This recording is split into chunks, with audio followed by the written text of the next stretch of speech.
Thank you. Most people I care for tell me that they'd like to be at home when the end of things comes. And it makes perfect sense, of course, because at home is where we get to rest. It's the place that smells familiar and it feels right, where we kick off our shoes and we toss our car keys into that basket on the hall table without even looking. And it's a part of my job that's often both heartbreaking and heartbreakingly beautiful at the same time. So, this particular story is absolutely true, but it's also absolutely non specific so that I can keep safe the individual sacred moments I've known with my patients. And these are the moments that have written themselves deeply into my own story of being with people in their last days at home on the threshold of whatever comes next. So, I take a minute or two in the car outside the house, making a show of reading the notes in case anyone's watching out of the window, but I'm not really reading anything. But an end of life visit is so weighty that I need a few deep breaths to steady myself to shoulder that heaviness. I'm praying quickly for strength and kindness and wisdom and clarity. I head up to the front door where I'm met by a crowd: husband, children, a grandchild hiding between his mum's legs. And the house is beautiful, paintings and books telling of their life together, but I'm not here to admire the art collection. Her putty-coloured metal hospital bed is jarring in the centre of the living room, raised up so that we're almost shoulder to shoulder. And one of the daughters sits on the sofa, knitting needles in hand, their soft clicks marking time. I lay a hand on her arm and say her name, and she swims up into consciousness. Cancer has spread through her, its origin in one of those glorious childhood summers of peeling red noses and shoulders before anybody cared about sunscreen. And the surgeons thought they got all the rogue cells when they cut out the dark circle of skin, but they were only hiding for a wee while, waiting for some mysterious shift in her body to allow a malevolent comeback. And she was so pale by then, the sunburnt girl turning cartwheels on the beach long forgotten. I bend to take her fragile hand, bruised from my failed attempts at taking blood, and will her to find my eyes as she surfaces, to trust that I can hold the space for her pain. How are you today? I ask, the question hollow and inadequate, and she nods slowly, answering, not too bad, her voice a faraway echo. It's so strange how people still try so hard to be polite. But I sense a change in her since my last visit. She is so ready for this to be over. And the daughters and her husband are all in the room with us, and they're drowning in endless waves of grief and helplessness and desperate for her to be free of pain and in no way ready to let her go. But there's something in her eyes today that I can't ignore. Would you all mind waiting outside for a little moment while I chat with her? And they look a bit taken aback, but they shuffle out, her husband casting a worried glance over his shoulder as he pulls the door closed behind him. How are you really? And she closes her eyes again, and tears start to gather on the line of her lashes, and her hand feels like cool paper in mine. I think you've had enough. Am I right? I ask quietly. And she nods, and the tears spill then, gathering on her jaw like rain on a leaf edge, and I wipe them gently with the side of my hand. There comes a point when someone nears the end of things, when the medication becomes too hard to swallow or can no longer keep up with the symptoms, and then we switch to a syringe pump so that the peace-bringing medication can go slowly underneath the skin. And we talked about it before, and she knew that with the pump, she wouldn't long be present with her loved ones, but rather be drifting in and out of dreams.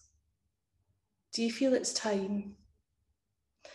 And again, one dip of her chin for yes, and we both know what she's saying, that she's ready to be untethered from her body, ravaged as it was by disease, to let go of this world, of her children, of her husband of 30 years. And I hold her hand a little longer in silence because there's nothing else to be said, nothing that doesn't feel trite and useless. And eventually her tears slow, and she seems to rest, the drawn lines of her face softening, like a child drifting back to sleep in your arms after a nightmare. It was time. And for the doctor, there's a grating gear change now from those tender human moments to working out dosages and numbers of vials and making sure there's enough of everything, completing the paperwork. and you compartmentalise as much as you can, saving your own tears till you're back in the car, aware that your own sadness will distract you from the job you have to do, and that your sorrow is just a faint shadow of what they are all going through. And besides, there's half an hour till afternoon clinic starts, and you can't go into that with red eyes and smudged mascara. I visit daily after that, checking the doses of morphine and midazolam are just right, too much, and she could become toxic and agitated and sick rather than at ease, or not enough so that she's still in pain and still frightened. And this is my awful privilege, to do my best to ease her into whatever comes next with some grace and dignity. And the last image I have of her at home is one of the most beautiful I've ever seen. I walk in past her coat and shoes hanging in the entry to that high-ceilinged room, and the light streaming in through the big bay window with shadows of leaves dancing on the wall behind her bed.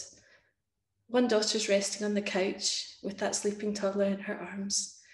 The other's knitting again, a moss green scarf coiling to one side of her. And her husband of all those years is in the armchair to the left of the hospital bed reading aloud. It felt like the best kind of Sunday afternoon, peaceful, everyone content and gentle. And at the centre she slept, hands by her sides over the blanket, cheekbones high and sharp, like the lines of a carved medieval saint on a tomb. And I felt as though I stood in the thin place between one world and the next, hesitant to disturb the holiness I'd walked into. Her husband's voice was tender and steady, as though reading a bedtime story to a child. And as I hesitated in the doorway, I realised that he's reading to her from her own diaries, a stack of red and black hardback notebooks on the side table. And in those last days and hours, as she sailed far away from him, he was telling her the story of the ordinary collection of small moments that had made them home to one another for so long, telling her story of a life well lived. And I hold on to hope that wherever her mind was drifting by then, she could hear his familiar voice, reminding her that she was safe at home and that somehow now she always would be. Oh, Gyda, what to say? Thank you very much. Always a pleasure. You're along. So many people have been an absolute joy on Zoom, and thank you for all your contribution. This is not fair. I'm trying to control myself here. When I read that story, I thought, I need to put that in the first section so Padraig has to deal with it. And then you come back and say, oh, can you put me in the second section? I'm like, oh, no. Thank you. It was fabulous, fabulous. Thank you so much. Thanks for having me again. Oh, it's a delight. It always is. Now, that was a very moving story. You sent another story, which was quite racy. But we're going to hear that some other time, I hope. Oh, yeah, I hope so. There were more knickers involved in that one. Yes, and there was also a house guest who overstayed his welcome. I'm just going to tell you a very short story. Padraig had a house guest who came to stay for a few months while he finished off his PhD.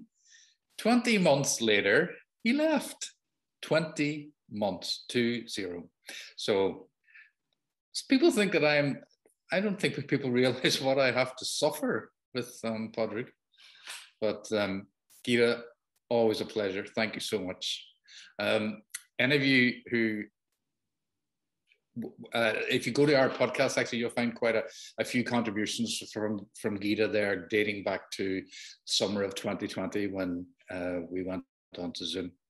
And that was when we kind of got to know Gyda, one of the great joys of a time that had very few joys in it. So thank you, Gyda.